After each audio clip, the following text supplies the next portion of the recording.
My name is Evangeline M-A, and I'm a multidisciplinary artist, mostly creating in photography, fashion, and film.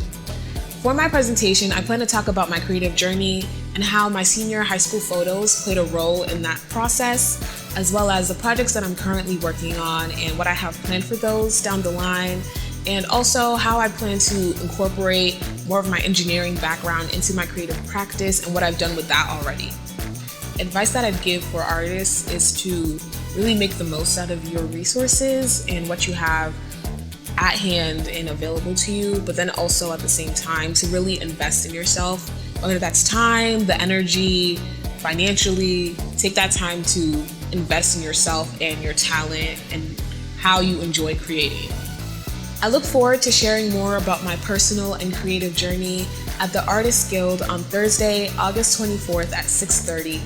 It'll take place at the studios at the Brew House Arts, and I can't wait to see you then.